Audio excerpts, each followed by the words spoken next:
미국 중장이 의회 생방송에서 폭탄 고백을 했습니다. 36년간 이별이 부끄러웠던 적은 단 한 번도 없었습니다.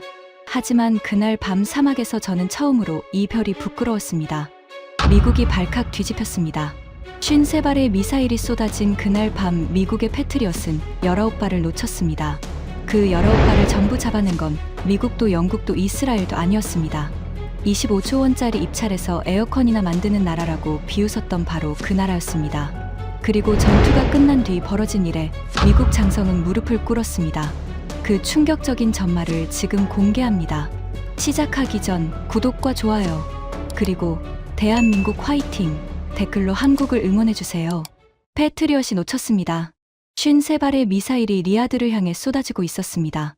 미국이 자랑하는 최신형 PAC-3가 허공을 갈랐습니다. 한 발, 두 발, 세 발. 붉은 궤적을 쫓아간 유격탄들이 허망하게 빗나가기 시작했습니다. 19발이 뚫렸습니다. 36%. 세계 최강이라 자부하던 미국의 방패에 구멍이 뚫린 겁니다. 그 19발이 사우디의 수도 한복판으로 떨어지고 있었습니다. 지하 벙커 안에서 제 다리가 풀렸습니다. 3분. 착탄까지 3분이 남았습니다. 수백만 명이 잠들어 있는 도시 위로 19개의 불덩어리가 내려꽂히는 겁니다. 그 순간이었습니다. 벙커의 전술 스크린 한쪽 구석에서 작은 태극 문양이 깜빡이기 시작했습니다. 그리고 파란색 궤적들이 미친 듯이 치솟았습니다. 하나, 둘이 아니었습니다. 빗줄기처럼 쏟아져 올라간 파란 빛들이 리야드 상공에서 붉은 점들을 하나씩 집어삼키기 시작했습니다. 19발. 단 한 발의 예외도 없이 전부 공중에서 산산조각이 났습니다. 벙커 안을 가득 채운 건 환호가 아니었습니다. 침묵이었습니다. 너무 완벽한 결과 앞에서 아무도 입을 열지 못했습니다.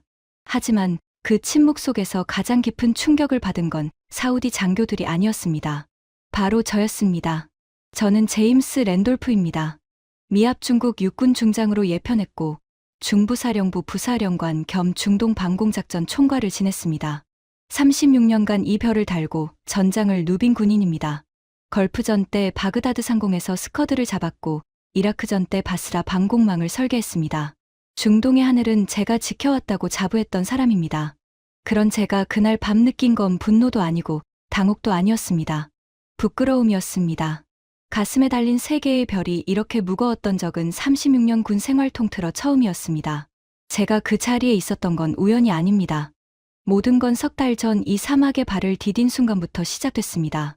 그리고 그 석 달 동안 제가 목격한 것들을 여러분께 전부 말씀드리겠습니다. 제 군인으로서의 자존심을 전부 내려놓고 말입니다. 석 달 전이었습니다. 리야드 킹 칼리드 국제공항에 내렸을 때 활주로 위의 열기가 군함 이창을 통해 올라왔습니다. 섭씨 52도. 숨을 들이쉬는 순간 폐가 타들어가는 것 같았습니다. 하지만 그 열기보다 뜨거운 것이 있었습니다. 180억 달러. 하나로 약 25조 원에 달하는 사우디 차세대 통합항공 체계 사업. 중동 역사상 최대 규모의 무기 입찰이었습니다. 저는 로키드 마틴의 군사고문 자격으로 파견됐습니다. 미국 정부와 군산복 합체가 저를 보낸 이유는 단순했습니다. 이 딜은 반드시 미국이 따야 한다. 25조 원짜리 계약에 중장 출신 간판을 세운 겁니다. 그만큼 절실했다는 뜻이죠. 공항 VIP 라운지로 들어서자 낯익은 얼굴들이 보였습니다. 영국에서 온 BAE 시스템즈 팀, 이스라엘에서 날아온 라파엘 팀, 전 세계 방산업계의 거물들이 리야드에 총집결한 겁니다. 25조 원이라는 냄새를 맡고 모여든 하이에나들이었죠. 물론 저를 포함해서 말입니다.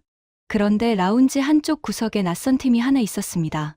짙은 남색 점퍼에 가슴팍에 작은 태극기가 새겨진 사람들. 한국에서 온 팀이었습니다. 넓은 라운지의 가장 구석진 자리에 옹기종기 모여 앉아 노트북 화면을 들여다보고 있었습니다. 전부 합쳐봐야 12~13명 남짓이었죠. 저는 솔직히 신경도 쓰지 않았습니다. 한국이 방공 체계를 만든다고? 웃기지도 않았습니다. 한국은 TV랑 반도체를 잘 만드는 나라지 미사일을 막아본 적은 없는 나라 아닙니까? 더구나 중동에서 미국을 상대로? 감히? 그때까지만 해도 저는 그렇게 생각했습니다. 리야드에 도착한 다음 날 저녁이었습니다. 사우디 국방부가 주최한 환영 만찬이 리야드 포시즌스 호텔 최상층 볼룸에서 열렸습니다. 천장에서 쏟아지는 샹들리에 불빛 아래로 순금 식기가 번쩍이고 아라비안 향이 공기를 가득 채우고 있었죠. 창 너머로 리야드의 야경이 사막의 보석처럼 반짝이고 있었습니다. 저는 메인 테이블에 앉았습니다.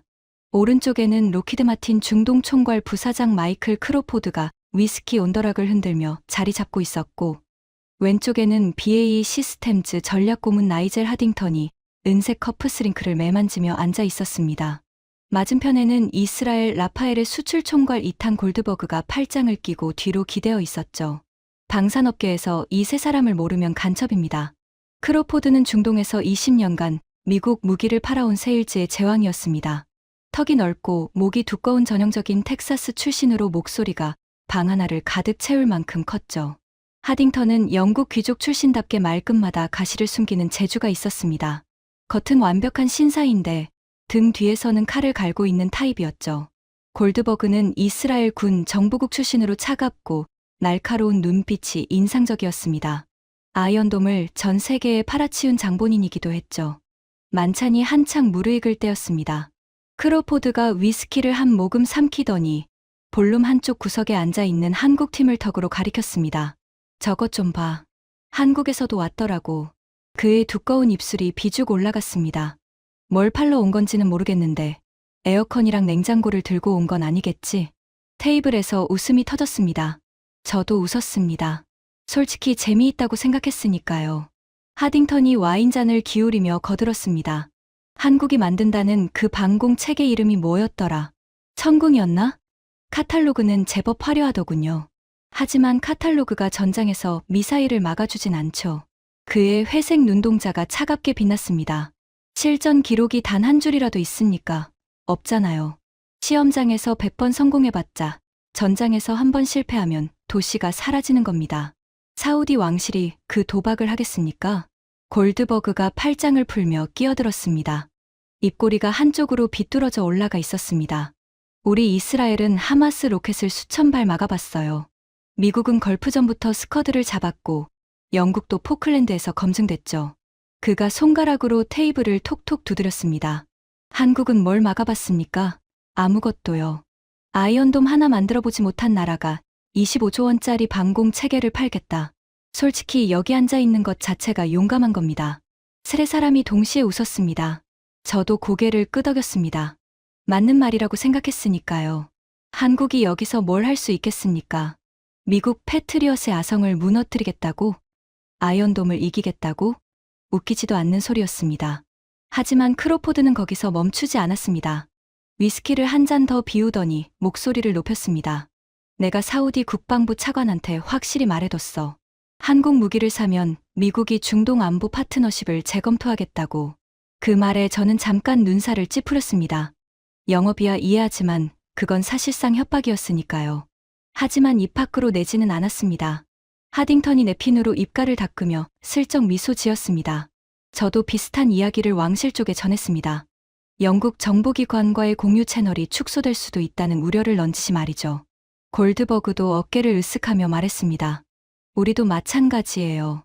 이스라엘 미사일 방어 기술 이전 프로그램이 한국 무기 도입 여부에 따라 달라질 수 있다고 전달했습니다. 세 나라가 짜고 치는 고스톱이었습니다. 미국은 안보 동맹으로, 영국은 정보 공유로, 이스라엘은 기술 이전으로 사우디를 삼면에서 압박하고 있었던 겁니다.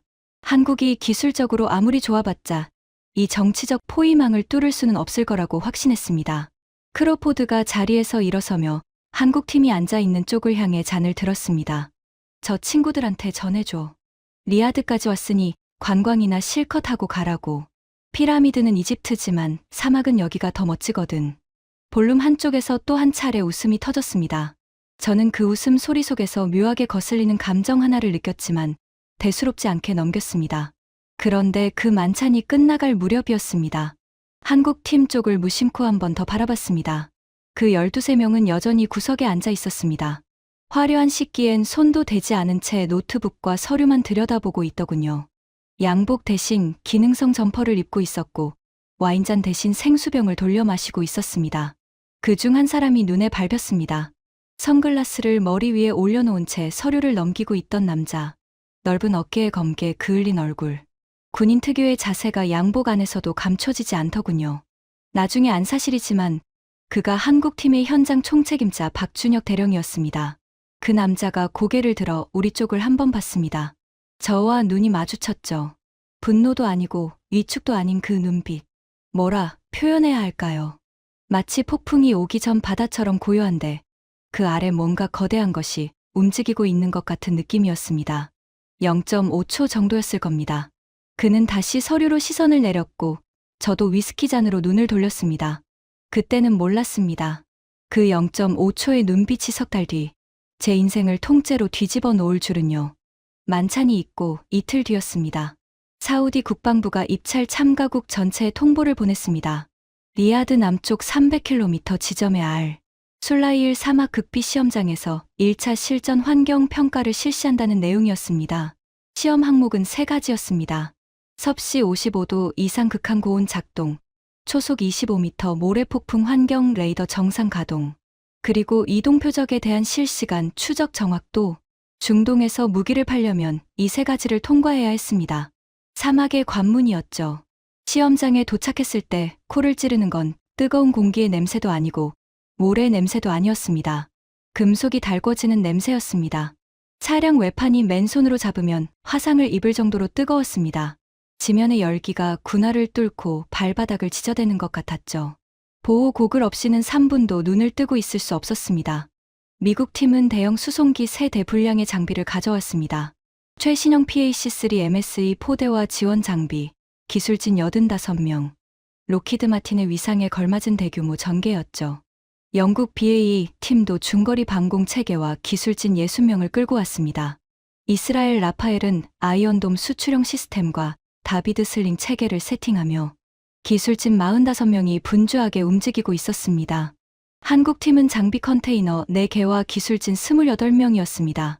다른 나라의 3분의 1도 안 되는 규모였죠. 크로포드가 한국팀 진지를 지나치며 코웃음을 쳤습니다. 캠핑 온 거 아니야? 저거 가지고 뭘 하겠다는 건지.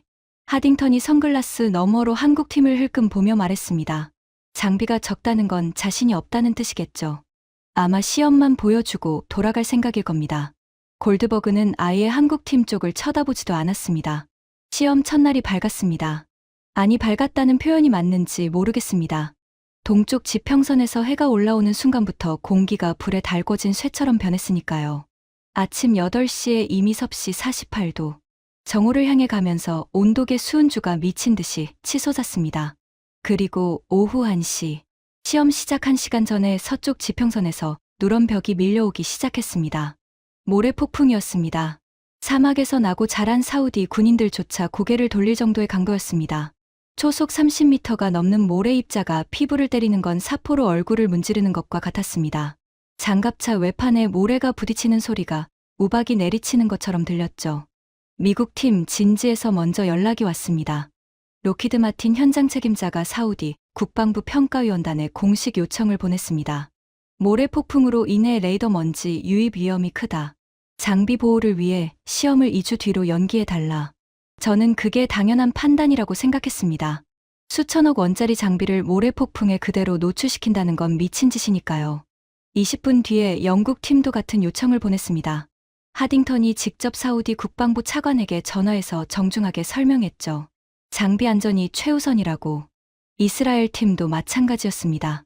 골드버그가 우리 아이언돔은 네게브 사막에서 검증됐지만 이 수준의 폭풍은 시스템 한계를 벗어난다며 연기를 요청했습니다. 사우디 평가위원단이 한국팀에도 연기 의향을 물었습니다. 30초도 안 돼서 답이 왔습니다. 계속합니다. 단 2글자였습니다. 저는 처음에 통역 실수인 줄 알았습니다. 이 미친 모래 폭풍 속에서 계속한다고? 장비가 망가지면 어떻게 하려고? 하지만 한국팀 진지를 보고 입이 떡 벌어졌습니다. 그들은 이미 움직이고 있었습니다. 패널을 열고 레이더 모듈에 먼지 유입 차단 필터를 장착하고 있었습니다. 특수 코팅된 커버를 씌우고 접합부마다 밀봉 처리를 하고 있었죠. 마치 이 상황을 미리 예상하고 준비해 온 것처럼요. 모래바람을 정면으로 맞으며 작업하는 한국 기술진의 모습이 멀리서도 보였습니다. 방호 고글과 마스크를 쓰고 있었지만 노출된 팔뚝과 목덜미에는 모래가 긁힌 상처가 줄줄이 나 있었습니다. 한 기술자는 갈라진 입술에서 피가 번져 나오는 것도 모르고 렌치를 돌리고 있었죠. 그리고 그 한가운데 박준혁 대령이 서 있었습니다. 모래바람이 얼굴을 후려치는데 고글도 쓰지 않고 두 눈을 부릅뜬 채 기술진의 작업을 지휘하고 있었습니다. 군복 등판이 땀으로 완전히 젖어 색이 변해 있었고 모래가 눌러붙어 마치 사막 자체가 된 것처럼 보였습니다. 사우디 평가위원장이 박 대령에게 다가가 물었습니다. 정말로 이 조건에서 시험을 강행합니까? 다른 세 나라는 전부 연기를 요청했는데 박준혁 대령이 모래투성이 얼굴을 돌려 평가위원장을 바라봤습니다. 그리고 낮고 단단한 목소리로 대답했습니다. 위원장님, 미사일은 날씨를 가리지 않습니다. 저기 모래 폭풍 치는 날엔 공격을 안 합니까? 안 그렇죠. 오히려 이런 날 공격합니다. 그러니까 이 시험이야말로 진짜 시험입니다. 맑은 날의 시험 결과는 카탈로그에 넣기 좋습니다. 하지만 모래 폭풍 속의 시험 결과는 전장에서 목숨을 살립니다. 그가 자신의 기술진을 돌아봤습니다. 모래 범벅이 된 얼굴들 위로 이를 악문 눈빛들이 번뜩이고 있었습니다. 저희는 무기를 팔러 온 게 아닙니다. 이 나라 하늘을 지킬 수 있다는 걸 증명하러 온 겁니다. 가장 극한의 조건에서요. 그 말을 듣는 순간 제 가슴 한쪽이 묘하게 쿵 하고 내려앉았습니다. 뭐라 설명하기 어려운 감정이었습니다. 불쾌한 건 아닌데 불편한 느낌. 에어컨이 빵빵한 임시 지휘소에서 커피를 마시며 시험 연기를 기다리고 있던 제 자신이 갑자기 초라하게 느껴졌다고 할까요? 크로포드가 옆에서 비아냥거렸습니다. 쇼를 하는군. 장비 고장 나면 저것들은 뭐라고 변명할 건지 보자고. 하딩턴이 커피잔을 들며 동의했습니다. 열정은 인정하지만 무모함과 용기는 다른 겁니다. 저건 자살행위예요. 저도 고개를 끄덕였습니다. 맞아, 저건 무모한 거야. 미국이 연기한 건 현명한 판단이지 비겁한 게 아니야. 저렇게 무리해봤자 장비만 망가뜨리고 끝이야. 그렇게 자신을 설득하고 있었습니다. 하지만 2시간 뒤 모래폭풍이 조금 잦아들었을 때 사우디 평가위원단이 한국팀 진지에서 전송해 온 데이터를 보는 순간 커피잔을 든 제 손이 얼어붙었습니다. 섭씨 57도, 초속 32m 모래폭풍 환경. 한국의 천궁 체계 위상 배열 레이더가 시험 표적을 정상 포착했습니다. 추적 정확도 99.2%, 먼지 유입 제로, 시스템 과열 제로, 모든 수치가 정상 범위를 상회했습니다. 미국 팀이 에어컨 아래서 시험 연기를 기다리는 동안 한국 팀은 지옥 같은 모래폭풍 속에서 완벽한 성적표를 만들어낸 겁니다. 크로포드의 얼굴에서 웃음기가 사라졌습니다. 하딩턴의 커프 스링크를 만지작거리는 손가락이 멈췄습니다. 골드버그의 차가운 눈이 처음으로 동요했습니다. 저는 그 데이터를 2번, 3번 다시 봤습니다. 숫자는 거짓말을 하지 않았습니다. 사막은 거짓말을 허락하지 않았습니다. 에어컨 라운지에서 위스키를 흔들며 에어컨이나 만드는 나라라고 비웃던 자와 섭씨 57도의 지옥에서 피가 맺힌 입술로 렌치를 돌리던 자. 이 두 장면이 제 머릿속에서 나란히 겹쳐지는 순간 처음으로 의문이 스쳤습니다. 우리가 정말 이길 수 있는 상대인가? 하지만 그 의문은 곧 묻어버렸습니다. 시험 하나 잘했다고 뭐가 달라지겠습니까? 미국에는 40년 실전 경험이 있고 정치적 동맹이 있고 25조 원짜리 로비 네트워크가 있습니다. 한국이 모래 폭풍 속에서 레이더를 돌린 게 대단하긴 하지만 그건 그것일 뿐이라고 저는 자신을 안심시켰습니다. 그런데 진짜 시험은 아직 시작도 안 했습니다. 사막이 준비해 둔 심판은 모래 폭풍 따위가 아니었습니다. 그건 모래 폭풍보다 1000배는 더 잔인한 것이었죠. 모래 폭풍 테스트가 끝난 다음 날이었습니다. 사우디 평가위원단이 전 참가국의 2차 평가 일정을 통보했습니다. 실사격 평가. 말 그대로 진짜 미사일을 쏘고 진짜 요격하는 시험이었습니다. 카탈로그 숫자가 아니라 포탄으로 증명하라는 뜻이었죠. 시험장 한가운데 거대한 전광판이 세워졌습니다. 각국 시스템의 요격 결과가 실시간으로 표시되는 스코어보드였습니다. 사우디 왕실에서 직접 파견한 평가단 12명이 방탄 관측소에 자리를 잡았습니다. 이 사람들 앞에서 무기의 진짜 실력이 벌거벗겨지는 겁니다. 미국이 먼저였습니다. PAC-3 MSE, 로키드 마틴이 자랑하는 최신형이었죠. 크로포드가 관측소 쪽을 향해 엄지를 치켜 세우며 자신만만한 미소를 지었습니다. 표적 드론 10대가 발사됐습니다. 다양한 고도와 속도로 접근하는 시뮬레이션 표적이었죠. PAC-3가 불을 뿜었습니다. 10발 중 8발 명중, 80% 요격률. 나쁘지 않은 성적이었습니다. 하지만 크로포드의 표정이 살짝 굳었습니다. 두 발을 놓쳤으니까요. 그래도 그는 허리를 펴고 관측소를 향해 고개를 끄덕여 보였습니다. 자신감이 넘치는 척이었지만 목 뒤로 땀이 흘러내리는 게 보였습니다. 영국 BAE 시스템즈의 중거리 체계가 두 번째였습니다. 10발 중 7발 명중 70%. 하딩턴의 회색 눈동자가 미세하게 흔들렸지만 표정은 관리했습니다. 중거리 특화, 체계라 원거리 표적은 설계 범위 바뀝니다. 변명이었습니다. 누가 들어도 변명이었죠. 이스라엘 라파엘의 다비드 슬링이 세 번째였습니다. 10발 중 8발. 미국과 같은 80%. 골드버그가 팔짱을 끼고 고개를 끄덕였습니다. 아이언돔의 명성에 걸맞은 성적이라는 표정이었죠. 그리고 마지막. 한국의 천궁이었습니다. 발사대가 올라가는 순간 크로포드가 팔짱을 끼며 하딩턴에게 속삭이는 게 들렸습니다. 잘해봤자 우리랑 비슷하겠지. 신생업체 주제에 표적 드론 10대가 날아올랐습니다. 같은 조건이었습니다. 같은 고도, 같은 속도, 같은 궤적. 천궁이 발사됐습니다.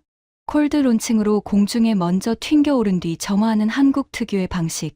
하얀 연기 기둥이 사막 하늘로 솟구쳤습니다. 그리고 요격탄들이 각자의 표적을 향해 꺾이며 돌진했습니다.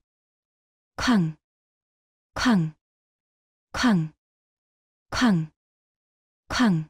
전광판에 숫자가 올라갔습니다. 하나, 둘, 셋, 넷, 다섯, 여섯, 일곱, 여덟, 아홉, 그리고 10발 중 10발. 100%. 관측소가 술렁였습니다. 사우디 평가단이 서로 얼굴을 마주보며 뭔가를 빠르게 주고받았습니다. 전광판의 숫자가 사막의 햇빛 아래서 눈이 부시게 빛나고 있었습니다. 미국 80%, 영국 70%, 이스라엘 80%, 한국 100%. 크로포드의 얼굴이 벽돌색으로 변했습니다. 그가 로키드 마틴 기술진에게 달려가 뭐라고 고함을 지르는 소리가 바람에 실려왔습니다. 하딩턴은 서류를 뒤적이며 시험 조건에 문제가 없었는지 확인하고 있었고, 골드버그는 선글라스 너머로 한국팀 진지를 노려보고 있었습니다. 하지만 진짜 소름 돋는 건 숫자가 아니었습니다. 한국팀의 반응이었습니다. 100%를 찍었는데 환호도 악수도 없었습니다. 박준혁 대령이 기술진에게 한마디만 했습니다. 2차 시험 준비에 마치 당연한 결과라는 듯이요. 저는 그게 허세인 줄 알았습니다. 속으로 난리가 났을 텐데 겉으로 쿨한 척하는 거라고 생각했죠. 크로포드가 화를 참지 못하고 사우디 평가위원장에게 항의했습니다. 시험 조건을 재검토해야 합니다. 표적 드론의 기동 패턴이 지나치게 단순했어요. 우리 PAC-3의 진짜 실력은 복합 궤도, 표적에서 나옵니다. 재시험을 요구합니다. 사우디 평가위원장이 잠시 생각하더니 고개를 끄덕였습니다. 좋습니다. 그럼 전 참가국에 동일하게 2차 시험을 실시합니다. 이번에는 표적의 속도와 기동 패턴을 상향하겠습니다. 크로포드가 이를 드러내며 웃었습니다. 이번엔 보여주겠다는 표정이었죠. 2차 시험. 표적 드론의 속도가 1.5배로 올라갔고 불규칙 기동이 추가됐습니다. 미국 PAC-3. 10발 중 7발 명중. 70%. 오히려 떨어졌습니다. 크로포드의 목이 빨갛게 달아올랐습니다. 재시험을 요구한 게 자충수가 된 겁니다. 영국. 10발 중 5발. 50%. 하딩턴이 커프스링크를 만지작거리는 손이 미세하게 떨리고 있었습니다. 이스라엘. 10발 중 6발. 60%. 골드버그의 차가운 얼굴에 처음으로 균열이 갔습니다. 그리고 한국. 천궁. 10발 중 10발. 또 100%. 조건이 어려워졌는데 결과가 똑같았습니다. 아니 다른 나라가 다 떨어졌으니까 격차는 오히려 벌어진 겁니다. 이번에도 한국팀은 조용했습니다. 박준혁 대령이 데이터를 확인하고 기술진과 짧게 뭔가를 논의한 뒤 장비 정비에 들어갔습니다. 100%를 2번 연속으로 찍었는데 파티가 아니라 정비를 합니다. 이건 허세가 아니라 진짜 체질이구나. 그 생각이 스쳤지만 인정하고 싶지 않았습니다. 크로포드가 저에게 다가왔습니다. 불그락 푸르락한 얼굴이었습니다. 랜돌프, 이건 시험 환경 문제야. 실전에선 달라. 우리 패트리엇이 걸프전부터 쌓아온 40년 실전 데이터가 있잖아. 시험장에서 잘한다고 전장에서 잘하는 건 아니거든. 저는 고개를 끄덕였습니다. 맞는 말이었습니다. 시험은 시험일 뿐이니까요. 실전은 시험장과 차원이 다릅니다. 변수가 무한하고 한 번의 실수가 도시를 날려버리니까요. 한국이 시험에서 이겼다고 진짜 이긴 건 아닙니다. 그렇게 자신을 위로하고 있었습니다. 그런데 사막은 저에게 위로할 시간을 주지 않았습니다. 2차 실사격이 끝나고 정확히 사흘 뒤 새벽이었습니다. 리야드의 포시즌스 호텔 스위트룸에서 잠들어 있던 제 귀에 뭔가가 파고들었습니다. 처음엔 꿈인 줄 알았습니다. 멀리서 울리는 저주파 같은 소리, 가슴팍을 울리는 진동, 사이렌이었습니다. 실전 공습 경보음이었습니다. 침대에서 벌떡 일어나는 순간 호텔 벽이 흔들렸습니다. 창밖에서 섬광이 번쩍였습니다. 머리가 하얗게 비었습니다. 이건 훈련이 아니야. 이건 진짜야. 30초 만에 옷을 걸쳐 입고 복도로 뛰어나갔습니다. 호텔 전체가 아수라장이었습니다. 사우디 보안 요원들이 고함을 지르며 방마다 두들기고 있었고, 복도에는 잠옷 차림의 각국 대표단이 공포에 질린 얼굴로 쏟아져 나오고 있었습니다. 지하 벙커로 끌려 들어가다시피 내려갔습니다. 사우디 국방부가 입찰 기간 중 만일의 사태에 대비해 호텔 지하에 마련해 둔 임시 지휘소였습니다. 이중 방폭문이 닫히는 순간 대형 전술 스크린 6개가 일제히 켜졌습니다. 화면을 보는 순간 온몸에 피가 얼어붙었습니다. 동쪽에서 붉은 점들이 때를 지어 밀려오고 있었습니다. 탄도미사일, 순항미사일, 자폭 드론이 뒤섞인 복합포와 공격이었습니다. 숫자를 세다가 포기했습니다. 53발. 사우디 수도 리야드 한복판을 향해 동시에 쏟아지고 있었습니다. 사우디 합참의장의 목소리가 벙커 안에 울렸습니다. 1차 목표는 동부 라스타누라 원유 터미널, 세계 해상 원유 수출의 핵심 거점입니다. 2차 목표는 리야드 외교구역, 각국 대사관 밀집 지대입니다. 원유 터미널이 타격당하면 사우디 경제의 심장이 멈추고 국제 유가가 하룻밤 만에 2배, 3배로 뛰어오릅니다. 외교구역에 미사일이 떨어지면 중동 전체가 외교적 대지진에 빠지죠. 리야드만의 문제가 아니었습니다. 전 세계가 인질로 잡힌 겁니다. 벙커 안에 있던 모든 나라의 군사고문들이 얼굴이 하얗게 질렸습니다. 크로포드는 위스키 글라스 대신 자기 주먹을 쥐고 있었고, 하딩턴의 신사적 미소는 온데간데 없이 사라져 있었습니다. 골드버그만이 직업적 냉정함을 유지하며 화면을 분석하고 있었지만 그의 턱 근육이 바둑알처럼 붉어져 나와 있었습니다. 사우디 합참의장이 긴급 명령을 내렸습니다. 모든 방공 체계 가동. 입찰 시험 중인 시스템도 전부 실전 모드로 전환하라. 시험이 아니었습니다. 진짜 전쟁이 된 겁니다. 미국의 PAC-3가 먼저 불을 뿜었습니다.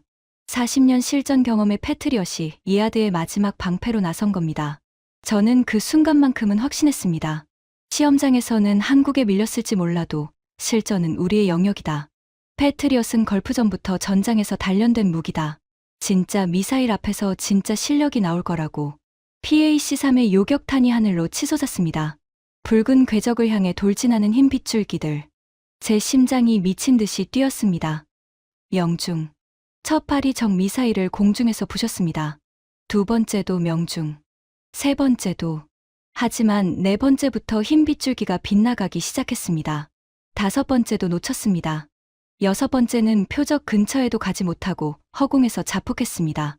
스크린의 데이터가 실시간으로 올라왔습니다. 53발 중 PAC-3가 잡은 건 34발. 19발이 뚫렸습니다. 요격률 64%. 시험장에서 80%였던 게 실전에서 64%로 떨어진 겁니다. 크로포드가 실전에선 달라고 했었죠. 맞았습니다. 달랐습니다. 더 떨어진 겁니다. 19발이 리야드를 향해 떨어지고 있었습니다. 착탄까지 3분. 제 다리에서 힘이 빠졌습니다. 의자 등받이를 붙잡고 겨우 서 있었습니다. 36년 군 생활에서 수없이 전장을 경험했지만 이런 종류의 공포는 처음이었습니다. 내가 팔고 내가 자랑하고 내가 보증했던 무기가 실패하는 걸 눈앞에서 보고 있는 공포. 내 무기의 실패가 수백만 명의 목숨으로 직결되는 공포. 군인의 공포가 아니라 세일즈맨의 공포였습니다. 그 구분이 저를 더 비참하게 만들었죠. 크로포드가 벽을 주먹으로 쳤습니다. 미사일 종류가 다양해서 그래. 탄도탄이랑 순항 미사일이랑 드론이 섞여 있으면 우선순위 배분이 어려워지는 거야. 장비 탓이 아니라 전술적 복잡성 때문이야. 변명이었습니다. 그리고 저는 그게 변명이라는 걸 알면서도 고개를 끄덕이고 있는 자신을 발견했습니다. 그때였습니다. 벙커의 전술 스크린 오른쪽 하단에서 작은 태극 문양이 깜빡이기 시작했습니다. 그리고 파란색 표시가 떠올랐습니다. 한국의 천궁 체계가 독자 가동에 들어간 겁니다. 메인 스크린에 새로운 데이터가 올라왔습니다. 천궁 체계 위상 배열 레이더 전 표적 동시 추적 완료. 잔여 미호격 표적 19발 전량에 대한 위협 순위 자동 산출 완료. 발사 시퀀스 진입. PAC-3가 표적 분류를 끝내지도 못한 상태에서 천궁은 이미 19발 전부를 잡아내고 요격 순서까지 매겨놓은 겁니다. 벙커 천장 너머로 귀를 찢는 굉음이 연달아 터졌습니다. 스크린 위에 파란 궤적들이 빗줄기처럼 솟구쳤습니다. 콜드 론칭으로 먼저 공중에 튕겨진 뒤 점화하는 한국 특유의 발사 방식. 리야드의 밤하늘에 파란 불꽃에 비가 쏟아져 올라가는 겁니다. 파란 점들이 마치 살아있는 매처럼 각자의 붉은 점을 향해 방향을 꺾으며 돌진했습니다. 스크린 속에서 파란 빛과 붉은 빛이 충돌할 때마다 작은 폭발 마크가 생겼습니다. 하나, 둘, 셋, 넷, 다섯. 벙커 안에서 누군가 숫자를 세기 시작했습니다. 여섯, 일곱, 여덟, 아홉. 목소리가 하나둘 합쳐졌습니다. 열, 열하나, 열둘. 제 입에서도 모르게 숫자가 나오고 있었습니다. 열셋, 열넷, 열다섯, 열여섯, 열일곱, 열여덟. 그리고 마지막 한 발. 리야드 외교 구역을 정조준하고 낙하하던 순항미사일이 지붕에 닿기 한참 전 상공에서 파란 섬광과 함께 먼지로 사라졌습니다. 19발. 패트리엇이 놓친 19발을 한 발의 예외도 없이 천궁이 전부 잡았습니다. 요격률 100%. 리야드에 떨어진 파편 제로. 인명 피해 제로. 벙커에 정적이 내렸습니다. 숨소리도 들리지 않는 완벽한 침묵이었습니다. 너무 완벽한 결과 앞에서 인간이 할 수 있는 건 침묵뿐이더군요. 그 침묵 속에서 저는 두 주먹을 꽉 쥐고 있었습니다. 손톱이 손바닥에 파고들어 피가 맺히는 것도 모르고요. 기쁨이 아니었습니다. 안도도 아니었습니다. 수치심이었습니다. 미국의 패트리엇이 19발을 놓치고 한국의 천궁이 그 19발을 전부 주워 담은 겁니다. 40년 실전 경험이 10년 독자 개발에 졌습니다. 세계 최강이라는 이름이 사막의 밤하늘에서 산산조각 난 겁니다. 크로포드의 얼굴을 봤습니다. 텍사스 황소 같던 남자가 입을 벌린 채 스크린만 바라보고 있었습니다. 위스키를 흔들며 에어컨이나 만드는 나라라고 비웃던 그 입이 한마디도 내뱉지 못하고 있었죠. 하딩턴은 의자에 등을 붙인 채 천장을 올려다보고 있었습니다. 독사의 가시가 전부 빠져나간 것 같은 텅 빈 표정이었습니다. 골드버그만이 노트북 화면을 들여다보고 있었는데 그의 타이핑 소리가 벙커 안정적 속에 유난히 크게 울렸습니다. 이스라엘 본국의 보고서를 쓰고 있는 게 분명했습니다. 아이언돔의 나라가 방금 목격한 것을 텔아비브에 알리는 겁니다. 사우디 합참의장이 자리에서 일어나 한국팀 지휘소 방향으로 경례를 붙였습니다. 벙커 안 사우디 장교 전원이 따라서 일어났습니다. 적국에 대한 경례가 아니라 자국을 구해준 은인에 대한 경례였습니다. 하지만 저는 경례할 수 없었습니다. 다리에 힘이 없어서가 아니었습니다. 자격이 없다고 느꼈기 때문입니다. 방금 실패한 무기의 판매자가 방금 성공한 무기의 주인에게 경례할 자격이 있겠습니까?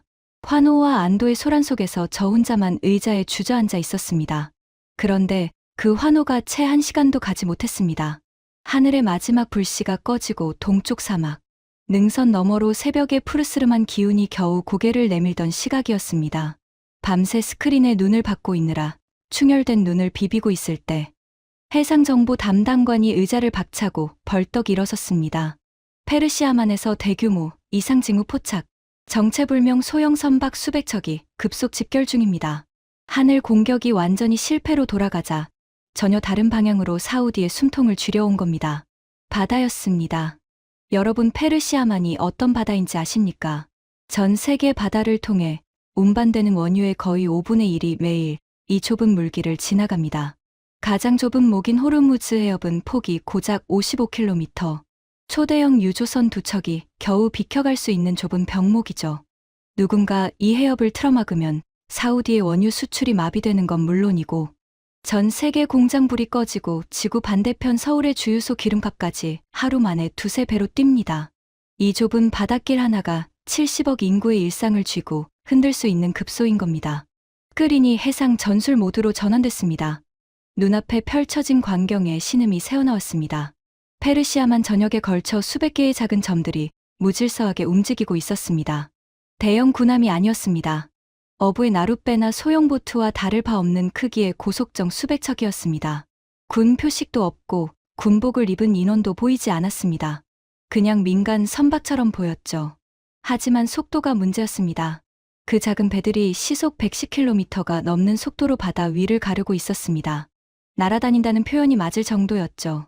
위성 영상을 확대하자 소름이 돋았습니다.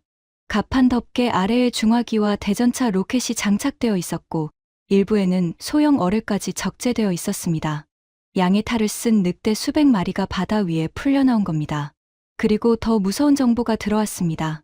낡은 민간 화물선으로 위장한 대형 선박 안에 자폭 드론 수십 대를 숨겨놓고 바다를 떠돌게 하고 있다는 첩보였습니다. 겉으로는 녹슨 컨테이너를 실은 화물선인데 그 철판 아래에 날개를 접은 채 출격 명령을 기다리는 드론들이 벌집처럼 들어차 있었던 겁니다. 바다 위를 떠도는 이동식 미사일 기지였죠. 총 한 발 쏘지 않고도 해운사들이 줄줄이 운항 중단을 선언했습니다. 해상 보험료가 몇 시간 만에 12배로 폭등했습니다. 유조선들이 해협 입구에서 닻을 내리고 꼼짝도 않았습니다. 사우디의 경제 동맥이 막혀가고 있었습니다. 사우디 해군이 긴급 출동했지만 코끼리한테 파리채를 쥐어준 격이었습니다. 대형 호위함이 시속 110km짜리 소형 고속정 수백 척을 쫓아다닌다는 것 자체가 불가능했습니다. 모기떼가 사람을 미치게 만드는 것과 같았죠. 이때 크로포드가 나섰습니다. 하늘에서 잃은 체면을 만회할 기회라고 판단한 겁니다. 미국의 해상 초계 능력을 보여줄 때입니다. P-8A 포세이돈을 투입하죠. 세계 최고의 해상 감시 항공기입니다. 하딩턴도 거들었습니다. 영국의 해상 감시 레이더도 가동하겠습니다. 지중해에서 북해까지 30년간 유럽의 바다를 지켜온 시스템입니다. 골드버그까지 나섰습니다. 우리 적외선 탐색 소자를 쓰면 바다 위바늘도 찾아냅니다. 하늘에서 졌으니 바다에서 만회하겠다는 뜻이었죠. 저도 솔직히 기대했습니다. 하늘의 패배를 바다에서 서력할 수 있다면 미국의 체면이 어느 정도 살아날 테니까요. 세 나라의 정찰 장비가 전부 페르시아만 상공으로 출격했습니다. 대당 수천억 원을 호가하는 세계 최정상급 장비들이었습니다.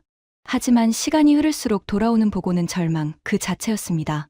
미국 해상 작전관의 목소리가 벙커 스피커를 통해 울렸습니다. 식별이 안 됩니다. 페르시아만에 지금 떠있는 민간 선박이 수천 척입니다. 우리 레이더는 대양에서 대형 군함이나 잠수함을 탐지하는 데 최적화되어 있습니다. 적의 고속정은 선체가 나무와 강화 플라스틱이 섞여 있어서 레이더 반사 신호가 주변 파도와 구분이 안 됩니다. 화면에 찍히는 수천 개의 점이 전부 똑같이 보입니다. 영국의 레이더도 마찬가지였습니다. 파도와 어선을 구분하지 못했습니다. 이스라엘의 적외선 소자는 더 참담했습니다. 페르시아만은 수온이 높고 태양열을 머금은 선박 수천 척이 전부 비슷한 열신호를 뿜어내고 있었습니다. 무장 선박과 일반 어선의 열 패턴 차이를 구별하는 게 물리적으로 불가능했죠. 크로포드의 얼굴이 종이처럼 하얘졌습니다. 포시즌스 만찬에서 위스키를 흔들며 세계 최고라고 가슴을 치던 그 남자가 아무 말도 못하고 서 있었습니다. 하딩턴은 의자에 주저앉아 서류 더미를 뒤적이고 있었지만 뭘 찾는지 본인도 모르는 것 같았습니다. 변명을 찾고 있었겠죠. 골드버그는 이스라엘 본국에 전화를 걸고 있었는데 받는 쪽에서도 해답이 없는 것 같았습니다. 통화가 끝난 뒤 그의 얼굴에 처음으로 공포 비슷한 것이 스쳤습니다. 수천억 원을 쏟아부어 사들인 미국의 자존심, 영국의 전통, 이스라엘의 정밀함, 세계 최고라는 이름을 달고 온 화려한 장비들이 실전이라는 잔인한 시험대 앞에서 비싸고 무거운 고철 덩어리에 불과하다는 사실이 두 번째로 증명된 겁니다. 하늘에 이어 바다에서도 벙커 안에 무덤 같은 침묵이 내려앉았습니다. 포탄 한 발 리야드에 안 떨어졌는데 주식시장은 이미 곤두박질 치고 있었고 거리의 시민들은 생필품을 쓸어 담기 시작했습니다. 총성 없는 전쟁에서 지고 있었습니다. 바다를 잃으면 이 나라는 숨을 쉴 수 없습니다. 사막 위에 세운 찬란한 왕국도 석유가 흐르지 않으면 신기루처럼 사라지는 겁니다. 도대체 어떻게 해야 합니까? 수천 척의 배속에 숨은 적의 심장을 어떻게 찾아냅니까? 모두가 답을 잃은 채 절망의 쓴맛을 삼키고 있던 바로 그 순간이었습니다. 굳게 닫혀있던 벙커의 육중한 강철 출입문이 묵직한 금소금을 내며 안쪽으로 열렸습니다. 벙커 안 모든 시선이 그쪽으로 쏠렸습니다. 사막의 열기를 온몸에 두르고 검게 그을린 얼굴 위로 매서운 눈빛을 번뜩이는 사내가 성큼 걸어 들어왔습니다.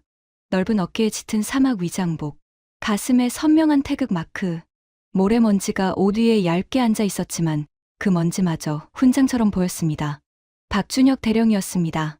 패배의 공기로 가득 차 있던 벙커 안에서 이 남자만이 유일하게 등줄기가 굳었습니다. 주눅이라곤 한 톨도 찾을 수 없는 자세로 사우디 합참의장 앞까지 걸어온 그가 절도 있는 경례를 붙인 뒤 낮고 차분한 목소리로 입을 열었습니다. 합참의장님, 미국의 레이더는 대양에서 항공모함을 찾도록 만들어진 눈입니다. 영국의 감시 체계는 지중해의 넓은 수평선에 맞춰진 눈입니다. 이스라엘의 적외선 소자는 온도가 낮은 지중해에서 제 성능을 발휘하는 눈입니다. 그가 한 박자 쉬었습니다. 벙커 안의 공기가 팽팽하게 당겨졌습니다. 셋 다 훌륭한 눈이지만 이 바다에서, 이 전쟁에서는 쓸모가 없습니다. 큰 적만 찾도록 길들여진 눈이니까요. 크로포드가 벌떡 일어나며 소리쳤습니다. 지금 미국 장비를 무시하는 건가? 당신의 나라가 뭘 안다고. 박준혁 대령이 크로포드를 정면으로 바라봤습니다. 분노도 도발도 아닌 그냥 사실을 말하는 사람의 눈이었습니다. 무시가 아닙니다. 미국 장비는 미국의 바다에 최적화된 겁니다. 대한민국의 눈은 다릅니다. 그의 목소리에 힘이 실렸습니다. 저희는 반세기 넘게 세계에서 가장 교활하고 예측 불가능한 적과 마주하며 살아온 나라입니다. 수백 척의 고속정과 잠수정으로 기습해 올 수 있는 서해, 바다에서 파도와 어선 사이에 숨은 적의 미세한 흔적까지 잡아내는 기술을 피눈물로 만들어 낸 나라입니다. 그의 거친 손에 검은색 특수보안 저장 장치가 하나 쥐어져 있었습니다. 방금 전 대한민국이 독자 기술로 운용하는 다목적 정찰 위성과 초정밀, 전자광학 위성 네트워크가 페르시아만 전역의 해상 데이터 스캔을 완료했습니다. 벙커 안이 술렁였습니다. 사우디 합참의장이 물었습니다. 스캔을 완료했다니 무슨 뜻입니까? 박준혁 대령의 입꼬리가 아주 미세하게 올라갔습니다. 단순히 위에서 사진을 찍은 게 아닙니다. 적이 아무리 나무 판자와 어망으로 배를 감싸고 민간 어선처럼 꾸며놓아도 배 안에서 뿜어져 나오는 비정상적 열화상 패턴까지는 숨기지 못합니다.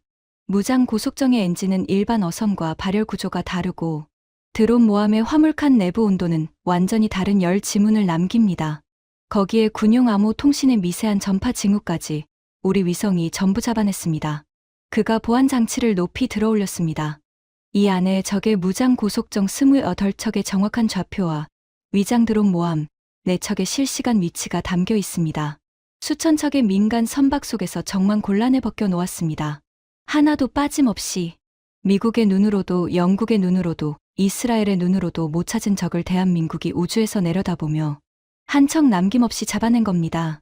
크로포드가 의자에 털썩 주저앉았습니다. 입이 벌어진 채 다치질 않았습니다. 하딩턴은 안경을 벗고 눈을 비비고 있었고 골드버그는 노트북 타이핑을 멈춘 채 박준혁 대령을 응시하고 있었습니다. 하지만 박준혁 대령은 거기서 끝내지 않았습니다. 군인은 적을 찾기만 하고 끝내지 않습니다. 그가 보안 장치를 전술 콘솔에 연결하며 말을 이었습니다. 대한민국이 사우디 해안에 전진 배치해 둔 해안 방어 유도 무기 체계가 있습니다. 비궁이라는 이름의 시스템입니다. 한 번에 수십 발의 유도 로켓을 동시에 쏟아내 고속정의 엔지니어를 끝까지 추적하고 격파합니다. 발사하면 사수는 잊어버려도 됩니다. 로켓이 알아서 끝까지 쫓아가 숨통을 끊으니까요. 그가 목소리를 한 톤 낮췄습니다. 그리고 비국만이 아닙니다. 우리 합동연락단 소속 해상 특수작전 요원 36명이 이미 출격 준비를 마쳤습니다. 위성이 찍어준 드론 모함의 좌표를 향해 보이지 않는 곳에서 보이지 않는 방법으로 접근할 겁니다. 박준혁 대령이 사우디 합참의장을 똑바로 바라봤습니다. 명령만 내려주십시오. 사우디 합참의장이 굳은 표정으로 고개를 끄덕였습니다. 승인한다.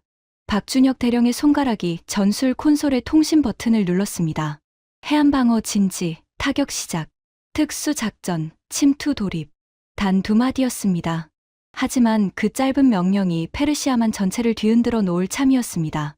명령이 떨어진 직후 스크린이 사우디 해안선 쪽으로 전환됐습니다. 해안 절벽과 모래 언덕 사이에 납작하게 엎드린 채 숨을 죽이고 있던 것들이 있었습니다. 적은 물론이고 사우디 군조차 존재를 몰랐던 대한민국의 비밀 병기, 비공 시스템이었습니다. 한국 위성이 찍어내린 무장 고속정 28척의 좌표가 실시간으로 비공의 사격 통제 장치에 쏟아져 들어왔습니다. 그 좌표 하나하나가 곧 죽음의 주소가 될 참이었습니다. 전탄 발사. 해안선을 따라 은폐되어 있던 비공 발사 차량에서 유도 로켓 수십 발이 동시에 치솟았습니다. 깜깜한 바다를 향해 붉은 꼬리를 그으며 날아오른 로켓들은 수면 위를 아슬아슬하게 스치듯 비행하다가 스스로 궤적을 꺾으며 각자의 표적을 향해 쇄도했습니다. 적의 고속정들은 자기 머리 위로 죽음이 내려오고 있다는 걸 꿈에도 몰랐습니다. 사우디 유조선 곁을 들쑤시며 기고만장하게 돌아다니고 있던 놈들이 순식간에 주황빛 불덩어리로 변했습니다. 첫 번째 폭발, 두 번째, 세 번째, 연쇄적으로 불꽃이 바다 위를 수놓기 시작했습니다. 적 고속정의 조종수들은 완전히 공황 상태에 빠졌습니다. 미친 듯이 조타기를 꺾어 도주하려 했지만 비공의 유도 로켓은 표적의 열원을 한번 물면 절대 놓지 않았습니다. 아무리 방향을 바꾸고 속도를 올려도 로켓은 끝까지 뒤를 쫓아 정확히 엔진 위에서 터졌습니다. 미국의 포세이돈이 하늘에서 눈알만 굴리고 있을 때, 영국의 감시 레이더가 파도와 어선을 구분하지 못해 헤매고 있을 때, 이스라엘의 적외선 소자가 뜨거운 바다 온도에 무용지물이 되어 있을 때, 대한민국의 비공은 단 한 차례의 사격으로 28척의 적 고속정을 잿더미로 만들어 버렸습니다. 벙커 안에서 환호성이 터져 나왔습니다. 하지만 끝이 아니었습니다. 소형 고속정이 전멸하자 궁지에 몰린 적의 위장 드론 모함 4척이 최후의 발악을 시작했습니다. 낡은 화물선으로 위장하고 있던 놈들의 갑판 덮개가 열리며 자폭 드론 수십 대가 프로펠러를 돌리기 시작했습니다. 적 드론 모함 갑판 개방. 1분 내로 수십 대가 공중에 뜹니다. 모두의 안색이 다시 하얘지려던 순간 박준혁 대령이 차갑게 가라앉은 표정으로 한마디만 했습니다. 걱정하실 것 없습니다. 놈들의 뇌를 이미 우리가 접수했으니까요. 그 말이 끝나기도 전이었습니다. 이륙 준비를 하던 드론들이 갑자기 미쳐 날뛰기 시작했습니다. 공중으로 뜨려던 놈이 고도를 잡지 못하고 옆으로 나동그라졌고 발사대 위의 놈들은 서로 엉키고 충돌하며 스파크를 일으켰습니다.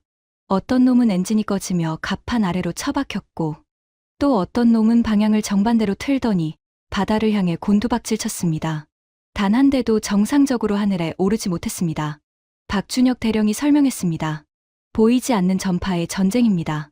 대한민국의 전자전 체계가 적의 드론 통신 주파수와 위성 항법 신호를 실시간으로 교란시켰습니다. 쉽게 말하면 놈들의 리모컨을 우리가 빼앗아서 마음대로 주무르고 있는 겁니다. 총 한 발 쏘지 않고 적의 무기를 그 자리에서 바보로 만들어 버린 겁니다. 적의 모함 갑판 위는 자기들이 날리려던 드론끼리 부딪혀 터지면서 발생한 화재로 벌겋게 타오르고 있었습니다. 하지만 진짜 소름 돋는 일은 그 불길 속이 아니라 아무도 보지 못하는 칠흑의 바다 위에서 벌어지고 있었습니다. 벙커 한쪽에 따로 띄워진 특수 작전용 열화상 모니터. 그 화면 속에서 검은 고무보트 2척이 유령처럼 소리 없이 적의 위장 드론 모함에 접근하고 있었습니다. 머리부터 발끝까지 검은 전술 장비로 무장한 사내들이 바닥에 납작 엎드려 있었습니다. 대한민국 특수전 사령부 소속 해상 특수작전 요원들이었습니다. 폐쇄형 호흡기로 기포 하나 올라오지 않았고 전기 모터는 파도 소리에 완전히 묻혔습니다. 완벽한 은밀 접근이었습니다. 모함에 다가간 요원들이 특수 로프를 소리 없이 갑판 난간에 걸었습니다. 12m가 넘는 철제 선체를 순식간에 기어올랐습니다. 발소리 하나, 장비 부딪히는 소리 하나 나지 않았습니다. 화재 진압에 정신이 팔린 적 병사들의 사각지대를 귀신같이 파고들었습니다. 경계병이 지나가면 구조물 뒤에 녹아들었다가 찰나의 순간에 소리 없이 제압했습니다. 타겟 알파, 통신실 확보 완료. 타겟 브라보, 주기관실 접근 중. 박준혁 대령의 무전기를 통해 흘러나오는 보고는 너무나 담담해서 훈련장 교신 같은 착각이 들 정도였습니다. 요원들은 드론 모함의 심장 부인 주기관실과 통신 장비에 특수 폭약을 설치했습니다. 배를 통째로 가라앉히면 국제적 비난을 부르니까 기동력과 통신 능력만 정확히 끊어내는 외과 수술식 파괴를 준비한 겁니다. 폭약 설치 완료. 3분 뒤 기폭. 퇴출합니다. 요원들이 왔을 때와 마찬가지로 바람처럼 배에서 빠져나갔습니다. 적 병사들은 자기 발밑에 시한장치가 돌아가고 있다는 사실을 꿈에도 몰랐습니다. 정확히 3분 뒤 둔탁한 폭발이 바다 밑바닥을 울렸습니다. 드론 모함의 스크류와 엔진, 통신 장비가 정확하게 박살났습니다. 한 발자국도 움직일 수 없고 구조 요청조차 할 수 없는 바다 위의 고철 무덤으로 전락했습니다. 나머지 세 척도 같은 운명을 맞았습니다. 한국의 위성이 좌표를 찍고 전자전이 드론을 무력화하고 특수전 요원이 심장을 끊어내는 완벽한 삼중주가 4번 반복됐습니다. 벙커 안에 숨소리 하나 들리지 않는 정적이 흘렀습니다. 너무나 압도적인 승리 앞에 모두가 넋이 나간 사람처럼 스크린만 바라보고 있었습니다. 그 정적 속에서 저는 제 손을 내려다보고 있었습니다. 36년간 총을 잡고 지휘봉을 쥐고 훈장을 달았던 이 손이 지금은 그저 떨리고 있었습니다. 수천억 원짜리 미국 정찰기가 바다에서 헤매고 영국 레이더가 파도에 솟고 이스라엘 적외선이 열기에 눈이 먼 그 바다에서 대한민국은 우주의 눈으로 적을 꿰뚫고 불의 화살로 적을 태우고 보이지 않는 전파로 적의 무기를 미치게 만들고 소리 없는 그림자로 적의 심장을 끊어냈습니다. 그것이 대한민국이었습니다. 그리고 몇 시간 뒤 적국 외교부에서 짧고 궁색한 공식 성명이 발표됐습니다. 평화와 안정을 위해 군사훈련을 중단하고 병력을 철수한다는 내용이었습니다. 외교적 수사로 포장했지만 25년을 안보 현장에서 보낸 귀에는 한 줄로 번역됐습니다. 더 이상 싸울 능력이 없다. 하늘에서도 바다에서도 전파 속에서도 대한민국에 완벽하게 패배했다는 백기투항이었습니다. 성명이 나오자마자 얼어붙었던 세계 경제가 숨통을 트기 시작했습니다. 치솟던 유가가 안정되고 유조선들이 다시 해협을 건너기 시작했습니다. 사우디의 경제 동맥에 다시 뜨거운 피가 흐르기 시작한 겁니다. 그런데 이 모든 게 끝나고 나서 제가 진짜로 무릎을 꿇게 된 건 한국의 무기 때문이 아니었습니다. 미사일도 로켓도 전자전도 아니었습니다. 모든 전투가 끝난 뒤 텅 빈 모래사장 위에서 저를 기다리고 있었던 건 제가 36년 군인 생활 동안 단 한 번도 본 적 없는 풍경이었습니다. 적의 철수 성명이 나온 직후였습니다. 벙커 안에 안도와 환호가 가득한 와중에 저는 크로포드를 찾았습니다. 뭔가 말을 해야 할 것 같았습니다. 같은 미국인으로서, 같은 팀으로서 앞으로의 대응을 논의해야 했으니까요. 크로포드는 벙커 한쪽 구석에서 위성전화를 붙잡고 있었습니다. 로키드 마틴 본사와 통화 중이었죠. 등을 돌리고 있었지만 그의 목소리가 들렸습니다. 당장 철수 비행편 잡아. 오늘 밤 안에 리야드에서 빠져나가야 해. 사우디 국방부 측에는 본사 긴급 소환이라고 통보해. 아무하고도 만나지 마. 기자는 절대 안 돼. 수화기를 내려놓은 크로포드의 얼굴을 봤습니다. 포시즌스 만찬에서 위스키를 흔들며 볼룸을 지배하던 텍사스 황소의 얼굴이 아니었습니다. 눈 밑이 검게 내려앉고 입술이 바짝 말라 있었습니다. 시선이 허공을 헤매고 있었죠. 저와 눈이 마주쳤습니다. 0.5초. 그는 시선을 피했습니다. 에어컨이나 만드는 나라라고 비웃던 그 눈이 저를 똑바로 보지 못했습니다. 1시간 뒤 크로포드는 짐을 싸서 리야드 공군기지에서 군용기에 올랐습니다. 사우디 국방부의 인사도 없이요. 25조 원짜리 딜의 수석 영업맨이 꼬리를 말고 도망친 겁니다. 하딩턴은 그보다 더 비겁했습니다. 벙커에서 나오자마자 사우디 왕실 측에 서한 한 통을 보냈는데 내용이 가관이었습니다. 이번 사태에서 영국이 기여한 바를 정리한 문서와 함께 차기 사업에서의 영국 참여를 요청하는 제안서가 동봉되어 있었죠. 자기네 레이더가 파도 하나 구분 못하고 먹통이 됐는데 다음 사업에도 끼워달라니. 뻔뻔함에도 한계가 있는 줄 알았는데 없더군요. 사우디 측이 그 서한을 읽었는지조차 모르겠습니다. 하딩턴도 그날 밤 리야드를 떠났습니다. 골드버그는 셋 중에 가장 조용히 사라졌습니다. 아무 말 없이 짐을 꾸려 텔아비브행 항공편에 올랐습니다. 하지만 나중에 알게 된 사실이 있습니다. 골드버그가 이스라엘 국방부에 제출한 보고서의 결론은 이랬답니다. 한국의 통합 방공 체계는 현재 중동에서 운용 중인 어떤 서방 시스템보다 우수하다. 아이언돔 포함. 아이언돔을 전 세계에 팔아먹던 사람이 자기 무기보다 한국이 낫다고 본국에 보고한 겁니다. 셋 중에 그나마 정직한 놈이었던 거죠. 세 사람이 리야드에서 빠져나간 뒤 사우디 국방부 관계자가 저에게 비꼬듯 한마디 했습니다. 미국 분들은 무기를 팔 때는 경호원 10명을 대동하고 오시더니 책임을 질 때는 짐 하나만 들고 사라지시는군요. 저는 대꾸할 수 없었습니다. 반박할 말이 없었으니까요. 같은 미국인으로서 얼굴이 화끈거렸습니다. 그런데 같은 시각 한국팀은 뭘 하고 있었을까요? 상황 종료 후 이틀이 지난 아침이었습니다. 저는 리야드에 남아 미국 정부에 보낼 보고서를 쓰고 있었습니다. 솔직하게 쓸 것인가, 체면을 지킬 것인가를 두고 밤새 고민하다 결국 사실 그대로를 쓰기로 했죠. 그 보고서를 쓰는 중에 사우디 국방부에서 연락이 왔습니다. 리야드 북쪽 해안 마을에 한국팀이 뭔가를 하고 있다는 거였습니다. 사우디 합참의장이 직접 현장 시찰을 나간다기에 저도 따라 나섰습니다. 차에서 내린 순간 눈앞의 광경에 발이 멈췄습니다. 섭씨 52도가 넘는 살인적인 땡볕 아래 아지랑이가 일렁이는 뜨거운 모래사장 위에 사람들이 허리를 숙이고 있었습니다. 사우디 군인이 아니었습니다.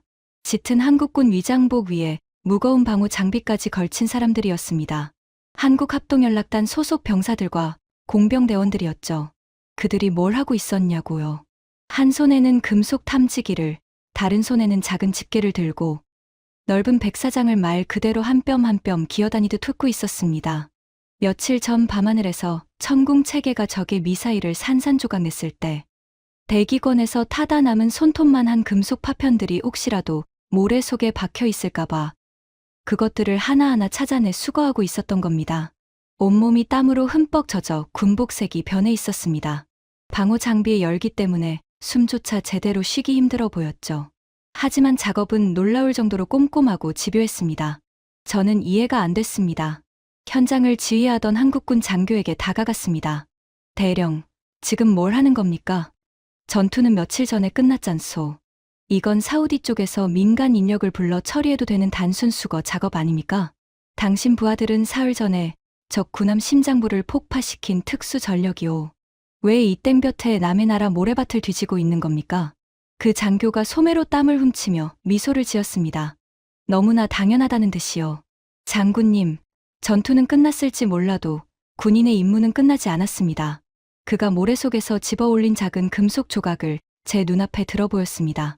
새끼 손톱보다 작았지만 끝이 면도칼처럼 날카로운 파편이었습니다. 이건 저희가 쏜 요격 미사일 때문에 생긴 겁니다. 저희가 돌아간 뒤에 이 해변에서 맨발로 뛰어노는 사우디 아이가 모래 속에 박힌 이 쇠조각의 발바닥이라도 베인다면 그건 적의 미사일을 막지 못한 것만큼이나 저희에게는 실패입니다. 그가 제 눈을 똑바로 바라봤습니다. 대한민국 군인은 적에게는 지옥을 선사하지만 우리가 지키는 이웃의 아이들에게는 가장 안전한 울타리가 되어야 한다고 배웠습니다. 이 해변이 아이들에게 완벽하게 안전해질 때까지 저희는 돌아가지 않습니다. 36년 군인이었습니다. 걸프전, 이라크전, 아프가니스탄 수십 개의 전장을 밟았습니다. 하지만 전투가 끝난 뒤에 적국도 아닌 우방국의 해변에서 아이들 발바닥이 다칠까봐 모래밭을 기어다니며 파편을 줍는 군대는 난생 처음 봤습니다. 미국은 전투가 끝나면 성조기를 꽂고 철수합니다. 영국은 훈장을 요구하고 기자회견을 엽니다. 이스라엘은 전과 보고서를 쓰고 다음 무기 수출 계약을 준비하죠. 하지만 한국은 달랐습니다. 한국은 파편을 주었습니다. 적의 미사일을 막은 그 손으로 아이들의 안전을 위해 모래를 뒤졌습니다. 다리에서 힘이 빠졌습니다. 무릎이 꺾이면서 뜨거운 모래 위에 주저앉았습니다. 제 옆에 있던 사우디 합참의장도 비슷한 상태였습니다. 중동의 노련한 장군이 두 눈에 눈물이 가득 고인 채 한국 병사들을 바라보고 있었습니다. 합참의장이 떨리는 목소리로 말했습니다. 미국은 우리에게 청구서를 보냈고 영국은 다음 사업 제안서를 보냈소. 이스라엘은 아무 말 없이 사라졌고 하지만 한국은 우리 아이들의 발바닥을 걱정하고 있소. 그가 고개를 돌려 저를 봤습니다. 랜돌프 장군, 당신은 군인이니까 알 거요. 무기의 성능은 돈으로 살 수 있소. 하지만 저런 정신은 돈으로 살 수 없소. 우리가 이번에 산 건 미사일 체계가 아니오. 등을 맡길 수 있는 형제를 얻은 거요. 저는 대답하지 못했습니다. 목구멍이 막혀서가 아니라 대답할 자격이 없다고 느꼈기 때문입니다. 위스키를 흔들며 에어컨이나 만드는 나라라고 비웃었던 만찬이 떠올랐습니다. 25조 원짜리 계약을 따려고 삼국 담합을 짜고 한국을 짓밟으려 했던 그 밤이 떠올랐습니다. 그런 우리가 졌습니다. 하늘에서 졌고 바다에서 졌고 전파 속에서 졌습니다. 하지만 진짜로 진 건 무기 경쟁이 아니었습니다. 인간으로서 진 겁니다. 군인으로서 진 겁니다. 크로포드는 도망쳤습니다. 하딩턴은 제안서를 보냈습니다. 골드버그는 사라졌습니다. 그리고 한국은 파편을 주었습니다. 어둠 속에서는 적의 군함을 폭파하는 차가운 전사. 낮에는 아이들을 위해 땡볕 아래 모래밭을 기는 따뜻한 수호자. 강한 자 앞에서는 한없이 치명적이지만 약한 자 앞에서는 자기 것을 전부 내어주는 그 모습. 그것이 바로 대한민국이라는 나라의 진짜 국격이었습니다. 리야드를 떠나기 전날 밤이었습니다. 호텔 방에서 보고서의 마지막 문장을 쓰고 있었습니다. 국방부에 보낼 공식 보고서가 아니었습니다. 상원 군사위원회 청문회 증언 원고였습니다. 사우디에서 돌아온 뒤 제가 한 일은 미국 군사 커뮤니티에서 상당한 파장을 일으켰습니다. 중장 출신이 공개적으로 미국 무기의 한계를 지적하고 한국 무기의 우수성을 증언한다는 건 전례가 없는 일이었으니까요. 로키드 마틴 측에서 압력이 왔습니다. 크로포드가 직접 전화를 걸어왔죠. 사막의 열기를 전부 잃어버린 축축한 목소리였습니다. 랜돌프, 제발 좀 생각해. 당신이 저기서 한국 편을 들면 미국 방산 업계 전체가 흔들려. 패트리엇 프로그램에 매달린 일자리가 몇만 개인 줄 알아? 저는 전화기를 귀에서 떼고 잠시 창밖을 봤습니다. 워싱턴의 밤하늘에 별이 떠 있었습니다. 가슴에 달았던 3개의 별이 떠올랐습니다. 36년간 자랑스러웠던 별. 그런데 리야드의 모래사장에서 한국 병사가 파편을 집어 올리는 걸 본 순간부터 그 별이 무거워지기 시작했습니다. 크로포드, 나는 36년간 미국 군인이었어.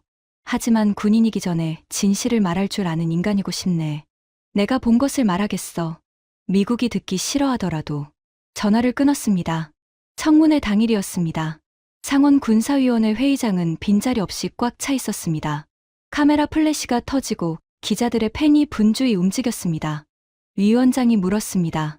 랜돌프 장군, 사우디 현장에서 직접 목격한 바를 증언해 주시기 바랍니다. 저는 준비한 원고를 접어 주머니에 넣었습니다. 원고 없이 말하기로 했습니다. 원고에 담을 수 없는 것들이 있었으니까요. 위원장님, 저는 36년간 미국의 별을 달고 전장을 누빈 군인입니다. 그 36년 동안 단 한 번도 이 별이 부끄러웠던 적이 없었습니다. 회의장이 조용해졌습니다. 하지만 석 달 전 리야드의 사막에서 저는 처음으로 이 별이 부끄러웠습니다. 카메라 셔터 소리가 빗발쳤습니다. 미국의 패트리엇이 53발 중 19발을 놓쳤을 때 한국의 천궁이 그 19발을 전부 잡았습니다. 미국의 해상 정찰기가 적을 찾지 못했을 때 한국의 위성이 수천 척 속에서 정말 곤란했습니다. 미국이 팔았던 무기가 실패한 그 전장에서 한국이 만든 무기가 수백만 명의 목숨을 구했습니다. 회의장에서 웅성거림이 일었습니다. 몇몇 의원들의 얼굴이 불편하게 일그러졌습니다. 하지만 제가 진짜 부끄러웠던 건 무기의 성능 때문이 아닙니다. 저는 숨을 깊이 들이쉬었습니다. 전투가 끝난 뒤 미국 팀은 비행기를 타고 도망쳤습니다. 영국 팀은 다음 사업 제안서를 보냈습니다. 이스라엘 팀은 아무 말 없이 사라졌습니다. 회의장이 완전히 조용해졌습니다. 같은 시각 한국 팀은 섭씨 52도의 모래사장에서 기어다니고 있었습니다. 자기들이 쏜 요격 미사일의 파편이 사우디 아이들의 맨발을 다치게 할까봐요. 전투가 끝난 뒤에도 남의 나라 아이들의 발바닥을 걱정하는 군대를 저는 36년 군 생활에서 단 한 번도 본 적이 없습니다. 제 목소리가 떨렸습니다. 참으려 했지만 참아지지 않았습니다. 위원장님, 한국이 세계 방산 시장을 뒤흔드는 진짜 이유는 미사일을 잘 만들어서가 아닙니다. 그 미사일을 다루는 사람들의 가슴에 우리 미국이 어딘가에서 잃어버린 것이 아직 살아 숨쉬고 있기 때문입니다. 적에게는 지옥을 보여주지만 지키는 사람에게는 자기 것을 전부 내어주는 정신. 무기를 팔고 청구서를 보내는 것이 아니라 하늘을 지키고 파편을 줍는 정신. 그것이 25조 원짜리 계약보다 더 무서운 한국의 진짜 무기입니다. 회의장에 긴 침묵이 흘렀습니다. 저는 미국이 한국의 적이 되어서는 안 된다고 생각합니다. 한국을 깔아뭉개려 삼국 담합을 짜고 로비를 하고 협박을 하는 대신 한국에게서 배워야 합니다. 무기를 만드는 기술이 아니라 무기를 다루는 정신을요. 감사합니다. 자리에서 일어서는 순간 회의장 한쪽에서 박수가 시작됐습니다. 1명이 2명이 되고 10명이 되더니 회의장 전체로 퍼져나갔습니다. 몇몇 의원들은 얼굴이 불편한 채로 앉아 있었지만 대부분은 자리에서 일어나 박수를 치고 있었습니다. 저는 회의장을 나오며 가슴의 별을 만져봤습니다. 36년 만에 처음으로 이 별이 가벼워진 것 같았습니다. 부끄러움을 인정한 순간 비로소 가벼워진 거죠. 여러분, 지금까지 미합 중국 육군 중장 제임스 랜돌프의 이야기를 함께 하셨습니다. 요격률 100%, 적 고속정 28척 전멸, 위장 드론 모함, 4척 완전 무력화, 미국과 영국과 이스라엘이 수천억을 받아가고도 해내지 못한 일을 대한민국은 하룻밤 만에 해냈습니다. 그리고 미국의 중장은 이렇게 말했습니다. 한국이 세계 방산을 뒤흔드는 진짜 이유는 미사일이 아니라 파편을 줍는 정신이다. 아무도 믿어주지 않았습니다. 섭씨 55도의 모래폭풍 속에서 피가 맺힌 입술로 렌치를 돌리던 그 기술자를 에어컨이나 만드는 나라라고 코웃음 치던 세계를 상대로 묵묵히 레이더를 조율하던 그 손을, 전투가 끝난 뒤에도 아이들의 발바닥을 위해 땡볕 아래 파편을 줍던 그 등을, 그리고 마침내 세계가 인정했습니다. 여러분, 지금까지 미합 중국 육군 중장 제임스 랜돌프가 리아드 사막에서 경험한 충격적인 이야기였습니다. 이 이야기가 더 많은 분에게 닿아야 한다고 느끼셨다면 지금 이 영상을 공유해 주세요. 여러분의 공유 하나가 대한민국 방산의 저력을 세상에 알리는 일이 됩니다. 구독과 좋아요도 부탁드립니다. 지금까지 감동테라였습니다. 감사합니다.